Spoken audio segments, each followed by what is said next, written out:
মামলা দায়ের করে সাজানো সাক্ষী, প্রহসনের সাক্ষী এবং বিচারের রায় অন্য জায়গা থেকে লিখে নিয়ে এসে আমাদের নেতৃবৃন্দকে ফাঁসি দেওয়া হয়েছে।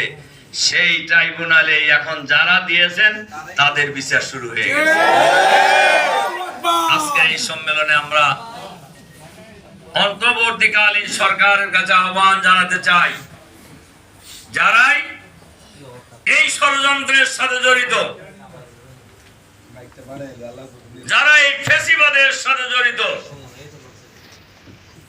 তারা বাংলাদেশে থাকুক আর বিদেশে থাকুক, যেখানেই থাকুক না কেন, তাদেরকে গ্রেফতার করে ট্রাইব্যুনালে বিচারের মুখোমুখি করতে হবে।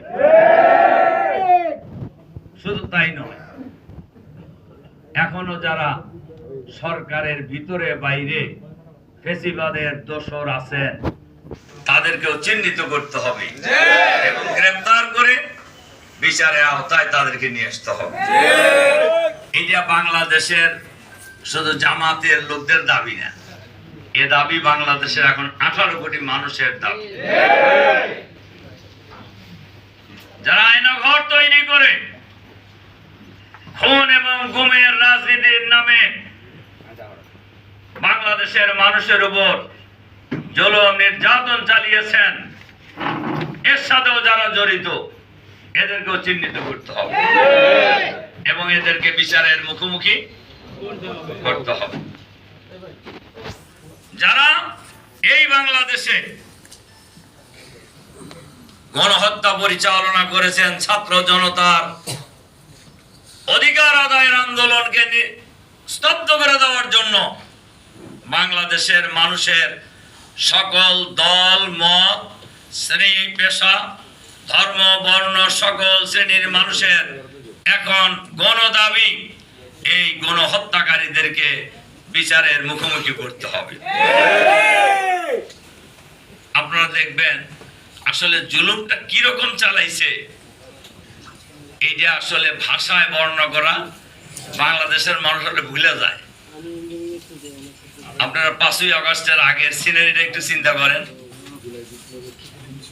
শুধু আমরা নয়, শুধু জামাত শিবির নয়, শুধু বিরোধী দল নয়, বাংলাদেশের কোন মানুষ নিরাপদে তাদের বাড়ি ঘরে থাকতে পারে নাই, ব্যবসা বাণিজ্য করতে পারে নাই, চলাফেরা করতে পারে নাই, ঘুমাইতে পারে নাই।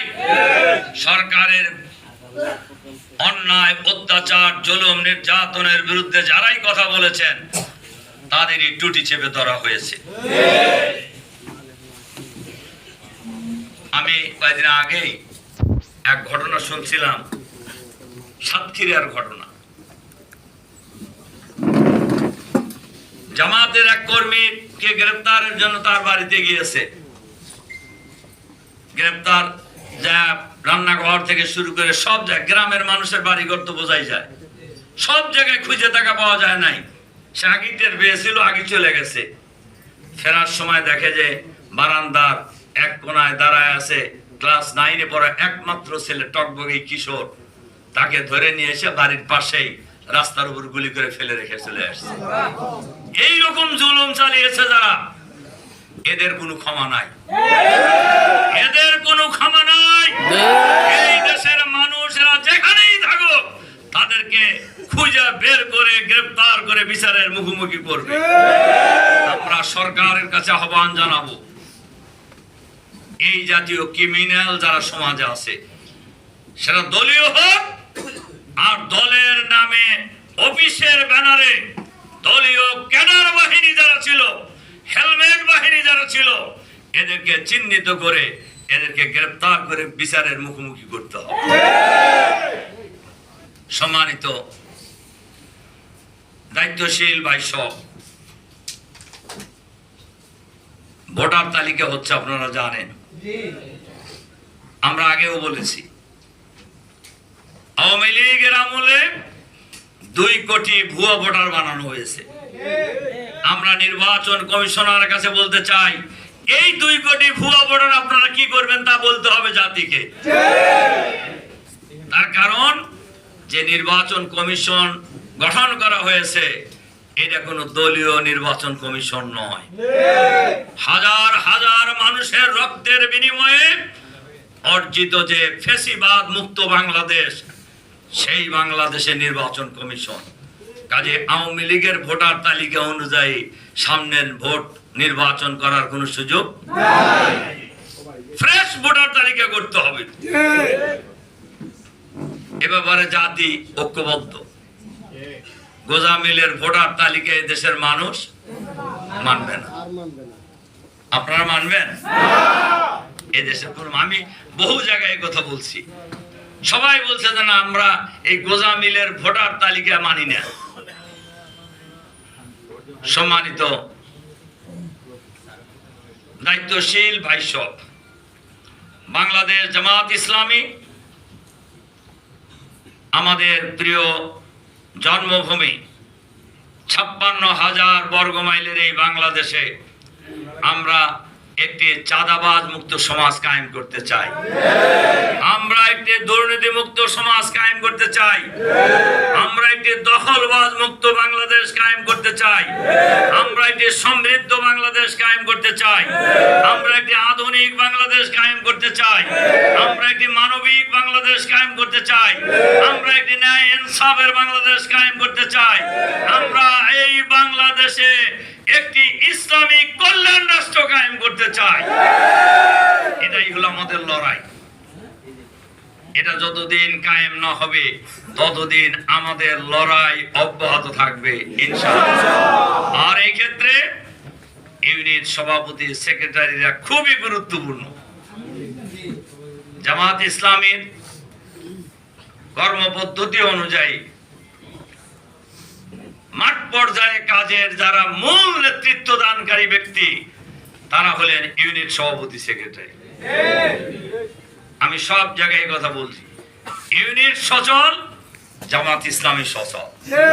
ইউনিট অচল, জামাত ইসলামী অচল। জামাত অন্যান্য রাজনৈতিক দলের মতো কোন রাজনৈতিক দল নয়। জামাত হল একটি পূর্ণাঙ্গ ইসলামী আন্দোলনের নাম, পূর্ণাঙ্গ ইসলামী আন্দোলন। সুতরাং আমি আপনাদের ইউনিট সভাপতি ভাইদের কাছে কয়েকটি অনুরোধ রাখতে চাই।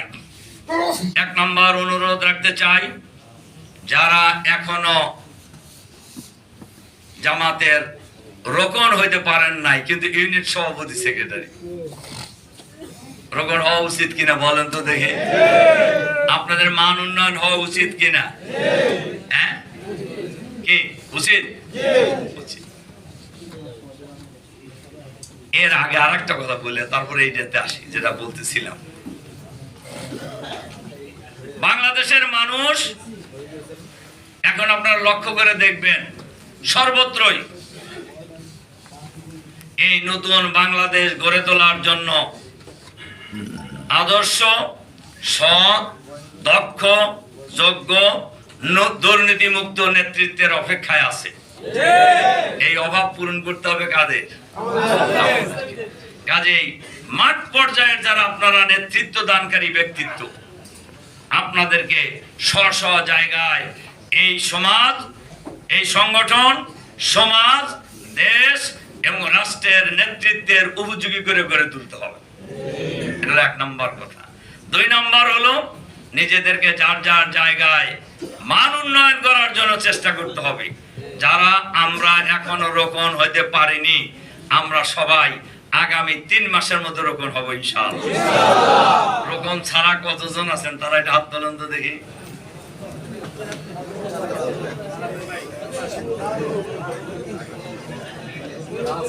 আপনারা যে এলাকার নেতা, ভালো করে বুঝেন, আপনারা যে এলাকার নেতা, এই এলাকা জামাত ইসলামের এলাকা হোক, আপনারা চান কিনা?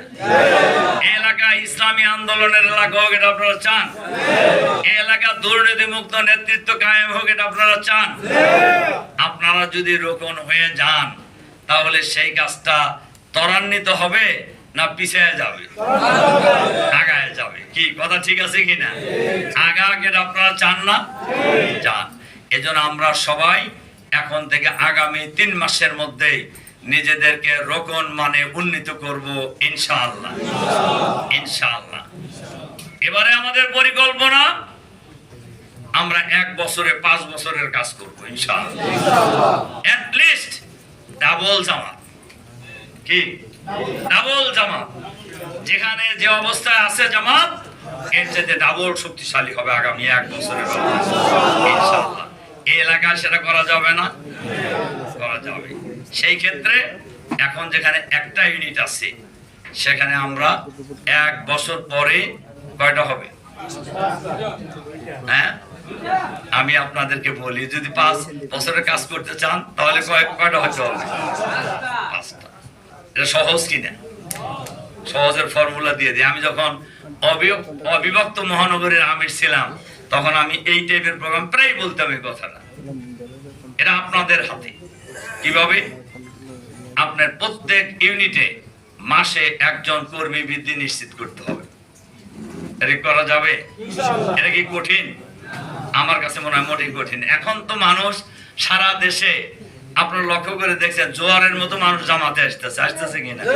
সর্বত্র, খালি যে ঢাকায় তা না, গোটা বাংলাদেশে যেখানে আপনার 50 জন লোকের সাধারণ সভা টাকা হচ্ছে সেখানে 500 জড়ো হয়ে যেতেছে।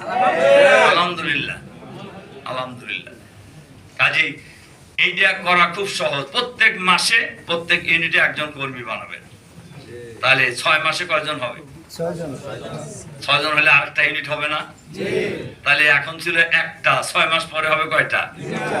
আবার সেই 2টা ইউনিট যদি আবার 1 জন করে বাড়ায় আর 6 মাস পরে কয়টা হবে? 4টা। তাহলে এখন আছে একটা ইউনিট, 1 বছর ডিসেম্বরে যা হবে 4টা। এটা কি অসম্ভব? আমরা এই ফর্মুলা অনুযায়ী আমরা ইউনিট কায়েম করার জন্য চেষ্টা করব ইনশাআল্লাহ, ইনশাআল্লাহ। ঠিক আছে, এটা 2 নাম্বার কথা। 3 নাম্বার কথা হলো আমরা এই এলাকার সকল মানুষের কাছে ইসলামের পূর্ণাঙ্গ দাওয়াত আমরা পৌঁছে দেবো ইনশাআল্লাহ, ইনশাআল্লাহ। আমি এই গত 2 দিন আগেই হবে আমার এলাকায়, আমার নির্বাচনী এলাকায় এক তাফসির মাহফিলে বেশ প্রচুর লোক হয়েছে, মহিলা পুরুষ প্রায় 15-20 হাজার সেই মাহফিলে। তো এক কলেজের প্রিন্সিপাল আমার পাশেই বসছিলেন স্টেজে। উনি বলতেছিলেন যে ইসলাম এইভাবে উপস্থাপন আগে মানুষ করে নাই, নাহলে আমরা আগে থেকে জামাত করতাম।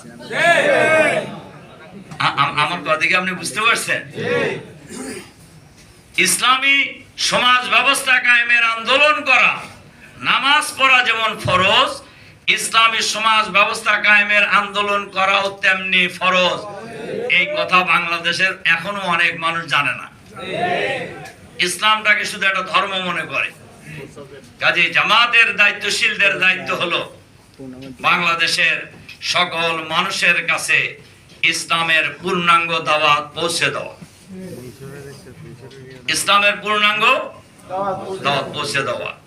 আমরা এই চকবাজার, বংশাল, লালবাগ এলাকার প্রতিটি মানুষের কাছে আমরা ইসলামকে এমন ভাবে উপস্থাপন করতে চাই, জামাত ইসলামের 3 দফা দাওয়াত, 4 দফা কর্মসূচি এমন ভাবে পৌঁছে দিতে চাই যেখানেই মানুষ সেখানেই জামাত, যেখানেই জামাত সেখানেই মানুষ।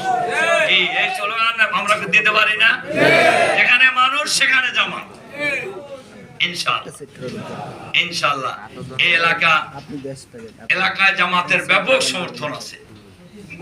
আমরা ইতিমধ্যেই আমরা এটা টেরও পাইতেছি যে এলাকায় আপনারা কাজ করেন, এলাকায় ব্যাপকভাবে সাধারণ মানুষরা জামাতকে ভালোবাসে, সমর্থন করে। বহু লোক আছে জামাতের লোকেরা জানে না যে ওরা জামাতের সমর্থক আছে না, এরকম লোক। এবার আমরা সবাইকে খুঁজে বের করব ইনশাআল্লাহ। কাজেই এই কাজটা আমরা ভালোভাবে করার জন্য চেষ্টা করব ইনশাআল্লাহ। এরপরে আমাদের পরিকল্পনা, একজন জামাত কর্মী মানে একজন সমাজকর্মী। ঠিক আছে, আমরা এই অঞ্চলের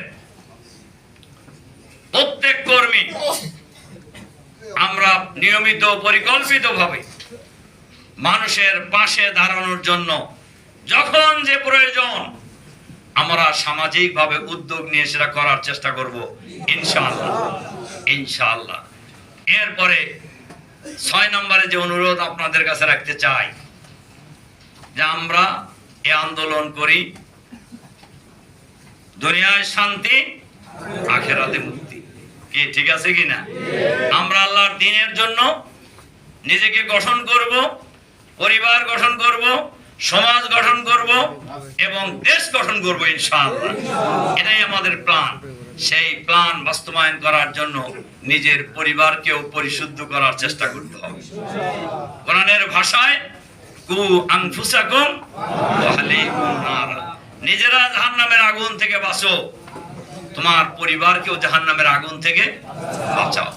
এই কাজ আমরা করার জন্য চেষ্টা করব ইনশাআল্লাহ, ইনশাআল্লাহ। ঠিক আছে? সম্মানিত দায়িত্বশীল ভাই সব,